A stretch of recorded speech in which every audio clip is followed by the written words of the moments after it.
Kita pasti berharap 2025 badai PHK tidak berlanjut ya, tetapi nyatanya badai PHK khususnya perusahaan di bidang teknologi masih terus terjadi.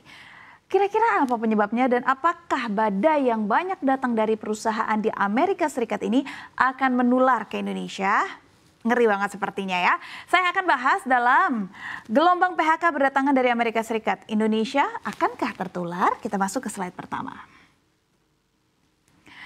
Induk platform media sosial Facebook, Instagram, WhatsApp, yakni Meta Platforms, Inc., memangkas sekitar 5% stafnya melalui pemutusan hubungan kerja berbasis kinerja. Pada saat yang bersamaan, perusahaan bakal merekrut orang baru untuk mengisi posisi mereka. Tahun ini, menurut memo internal yang dikirim ke semua karyawan, di bulan September, Meta telah memperkerjakan 72.000 orang, sehingga pengurangan 5% dapat mempengaruhi sekitar 3.600-an orang.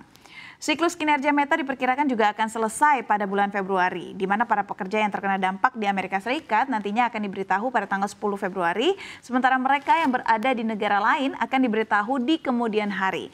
Menurut memo tersebut, PHK ini juga hanya mencakup staf yang telah bekerja di perusahaan cukup lama, sehingga memenuhi syarat untuk tinjauan kinerja. Mark Zuckerberg mengatakan kepada para karyawan bahwa perusahaan akan memberikan pesangon yang besar sesuai dengan pemutusan hubungan kerja di masa lalu.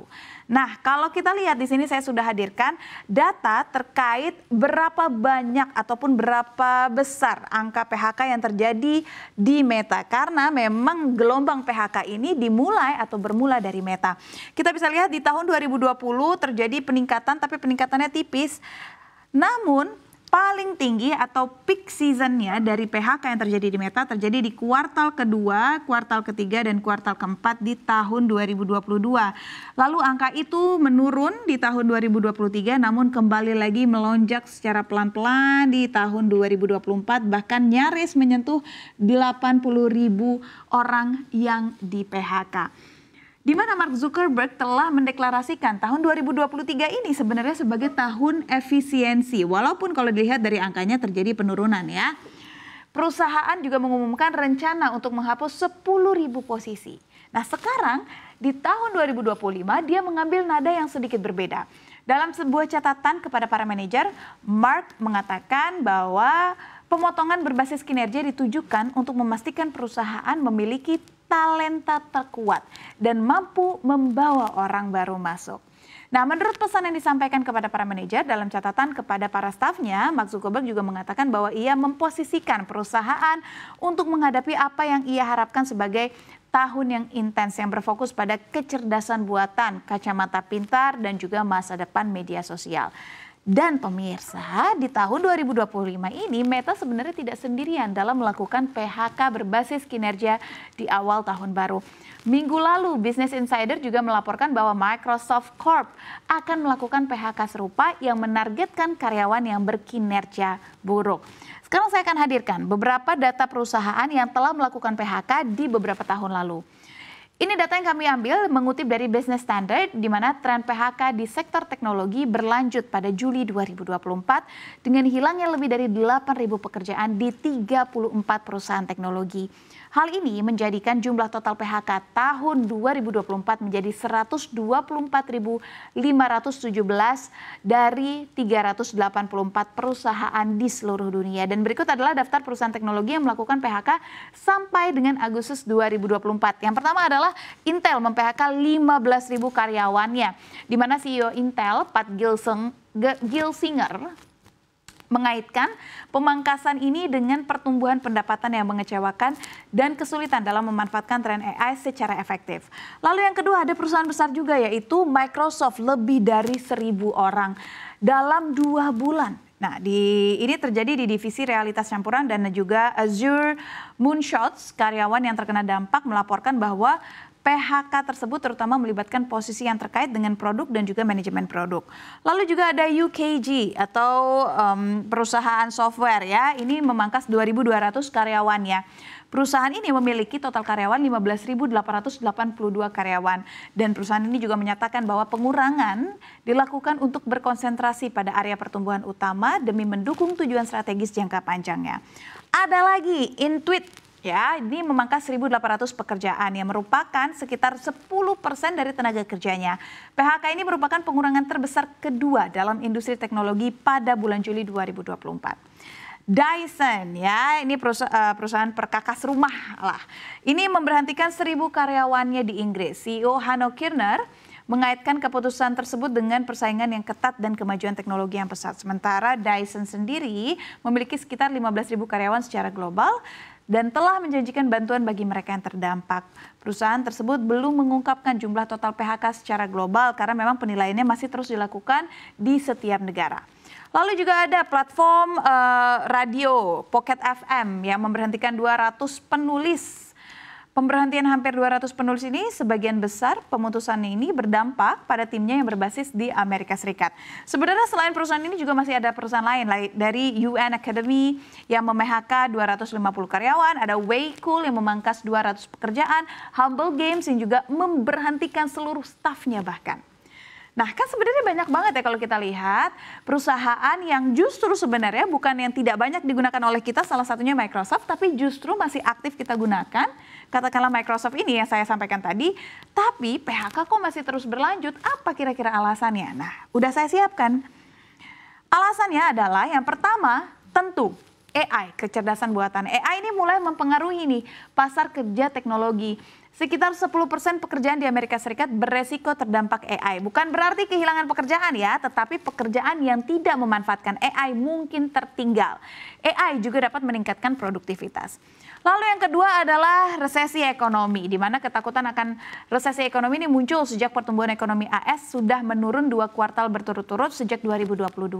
Faktor lain seperti utang pemerintah, perang di Ukraina, atau isu geopolitik, pandemi, kenaikan suku bunga, membuat perusahaan akhirnya lebih waspada untuk bertindak dan lebih memilih PHK untuk memangkas biaya. Dan ini juga dampak dari resesi ekonomi adalah inflasi. Harga barang naik sehingga akhirnya daya beli masyarakat tentunya menurun. Banyak perusahaan teknologi terpaksa menaikkan harga layanan yang berdampak pada pengurangan anggaran dan tenaga kerja. Lagi-lagi dari resesi ekonomi akan berdampak ke kenaikan suku bunga, di mana suku bunga yang lebih tinggi membuat perusahaan lebih sulit untuk bisa meminjam uang. Pendanaan untuk startup akhirnya menurun dan banyak perusahaan mengurangi investasi serta merevisi strategi pertumbuhan. Karena adanya kurangnya investasi, jadi bagi perusahaan yang sudah memiliki investor akan mendapatkan tekanan dari investor. Investor pasti akan meminta ke perusahaan untuk bisa mengurangi biaya karena pendapatan yang akhirnya melambat. Perusahaan besar seperti Meta dan Microsoft mendapat tekanan untuk mengecilkan jumlah karyawan agar lebih efisien. Tapi sebenarnya kenapa perusahaan-perusahaan ini memiliki banyak pegawai? Karena ada yang namanya overhiring pada saat pandemi. Selama pandemi kita tahu perusahaan teknologi memperkerjakan banyak sekali orang untuk memenuhi lonjakan permintaan layanan online. Kita tahu semua jadi work from home. Tapi saat pandemi mereda, kebiasaan masyarakat ternyata kembali normal dan perusahaan menghadapi kelebihan staf. Dan akhirnya yang tadi saya sampaikan, realita pasca pandeminya banyak karyawan yang dipekerjakan saat pandemi adalah mereka yang profesional dengan gaji yang tinggi. Tetapi kini ketika permintaan menurun, perusahaan akhirnya mau tidak mau memutuskan untuk mengurangi jumlah karyawan guna menyesuaikan kondisi pasar. Tapi pemirsa, dari semua ini nomor satu adalah penyebab utama. Semua orang kini bergeser ke AI menjadi lebih ringkas, cepat, dan efisien sehingga yang bisa AI maka dialah yang akan bertahan atau mungkin bahkan kini tidak lagi tanpa sosok manusia atau orang, hanya dengan sistem pintar semua bisa terlaksana. Nah, saya akan bahas di slide selanjutnya tentang alasan PHK dengan AI specifically. Tidak sedikit perusahaan yang kini memilih menanamkan modal untuk pengembangan AI yang dinilai lebih efisien. Salah satunya adalah perusahaan United Parcel Service Inc. melalui sang CEO Carol Thoma menyatakan bahwa hal tersebut juga berlaku di perusahaannya. PHK yang paling besar pernah dilakukan perusahaan pengiriman barang itu selama 116 tahun sejak berdiri. Dengan Thoma menyatakan bahwa machine learning telah mempermudah tim penjualan. Mereka tidak lagi kini memerlukan panduan dari ahli penentu harga dalam setiap penyusunan proposal. Lewat adanya teknologi ini tentunya. Lalu perusahaan lain adalah BlackRock Inc. mengatakan akan memberhentikan sekitar 600 karyawan. Nah, dalam sebuah memo kepada para staf, CEO Larry Fink dan Presiden Rob Kapito menunjukkan bahwa pergeseran industri yang dramatis dan mungkin yang paling besar, teknologi baru siap untuk mengubah industri kami dan setiap industri lainnya. Begitulah pernyataannya. Meskipun Fink telah belak-belakan nih tentang keyakinannya pada potensi AI untuk meningkatkan produktivitas teknologi baru, tetapi teknologi baru ini tidak disebut sebagai alasan pemangkasan. Nah, dari sini saya menganalisa tampaknya masih banyak perusahaan yang sepertinya gengsi untuk mengakui bahwa memang AI lah disruptornya. Hanya saja tidak mau menyebutkan secara gamblang karena beberapa hal tertentu, dan karena tidak kejelasan alasan secara gamblang ini, artinya ekonom kesulitan atau para ahli kesulitan untuk mendapatkan gambaran akurat sebenarnya seberapa banyak sih pekerjaan yang memang dihilangkan seiring dengan perkembangan dari AI yang semakin pesat. Padahal realitanya kita tahu proses pembuatan konten yang dulunya membutuhkan waktu 3 minggu, kini bisa dilakukan dalam kurang dari 1 hari, bahkan kurang dari 6 jam. Sehingga sampai dengan 2023, alasan terbesar justru malah ketidakstabilan ekonomi di sini masih menguasai. Lalu diikuti oleh alasan kedua adalah no reason provided atau ya masih abu-abu alasannya. Lalu ada cost cutting, pemangkasan pengeluaran, restructuring, lalu bankruptcy. Sementara kalau kita lihat AI justru berada di 3 paling bawah. Padahal ini adalah pisaunya nih ya. Sejauh ini sebagian besar PHK terjadi di industri teknologi adalah akibat AI. Ini adalah menurut perhitungan Challenger. Beberapa perusahaan seperti situs bantuan pekerjaan rumah, Shake, dan juga situs bantuan programmer, Stack Overflow, memangkas sejumlah pegawai setelah bisnis mereka secara langsung terdampak oleh produk AI. Perusahaan lain seperti layanan penyimpanan file Dropbox berlomba untuk kembali fokus pada teknologi baru. PHK orang lama memberi jalan bagi karyawan baru yang memiliki keahlian AI ya. Nah, PHK massal yang terjadi di perusahaan-perusahaan teknologi di Amerika Serikat memberikan dampak yang cukup signifikan bagi Indonesia, baik secara langsung maupun tidak langsung. Nah, ini adalah beberapa pengaruhnya ataupun dampak yang bisa terjadi. Yang pertama adalah pengaruh terhadap ekonomi digital Indonesia, di mana sejumlah pekerja teknologi yang terkena PHK di AS mungkin akan mencari peluang di negara berkembang termasuk Indonesia. Meskipun hal ini dapat memberikan keuntungan sebenarnya bagi kita dalam membentuk tenaga kerja terampil, namun dapat juga menambah persaingan di pasar tenaga kerja lokal, terutama untuk posisi yang sangat teknis. Lalu yang kedua adalah perubahan aliran investasi. Investor global termasuk dari Amerika Serikat yang sebelumnya berinvestasi dalam sektor teknologi mungkin akan berhati-hati ke depannya dalam melakukan investasi, terutama setelah melihat PHK massal ini. Lalu yang ketiga adalah penurunan permintaan untuk produk dan layanan teknologi. Ini akhirnya juga akan berdampak nih pada permintaan untuk berbagai produk dan layanan teknologi, termasuk yang berasal dari Indonesia. Misalnya jika perusahaan teknologi besar di Amerika Serikat mengurangi anggaran untuk teknologi dan perangkat lunak, ini tentunya bisa berpengaruh pada pemasok ke perusahaan di Indonesia. Lalu adanya perubahan dinamika perusahaan teknologi multinasional. Beberapa perusahaan teknologi besar yang beroperasi di Indonesia dan memiliki kantor di AS, katakanlah seperti Google, Facebook, Microsoft, mungkin akan melakukan penyesuaian strategi untuk mengatasi PHK atau ketidakpastian di AS. Dan hal ini pastinya bisa membuat ketar-ketir nih perubahan operasional pada pendapatan perusahaan yang ada di Indonesia. Lalu tantangan bagi startup teknologi Indonesia menjadi kian besar. Badai PHK di AS pasti mencerminkan ketidakpastian dalam industri teknologi global. Dan ini bisa menciptakan tantangan juga bagi startup teknologi di Indonesia yang mungkin juga mengandalkan pendanaan dari investor global. Startup Indonesia harus beradaptasi nih dengan ketatnya persaingan di pasar modal dan mencari cara untuk menjaga keberlanjutan usaha tanpa mengandalkan maksud saya pendanaan seperti dari luar negeri.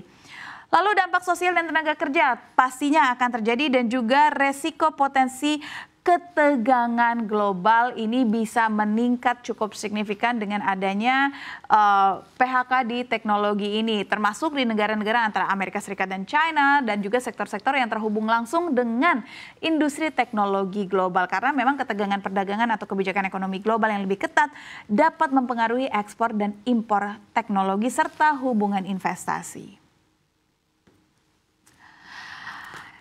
Ngeri ya sebenarnya kalau memang sudah membahas tentang PHK, karena ini bukan hanya tentang kehilangan pekerjaan untuk satu orang aja, tetapi keluarganya juga menjadi taruhan. Sementara secara skala besar bisa memantik penurunan pertumbuhan ekonomi. Bahkan bagi Indonesia akan sulit pasti untuk perusahaan teknologi bertumbuh meskipun Indonesia dinobatkan sebagai salah satu negara pengguna sosial media cukup banyak di dunia.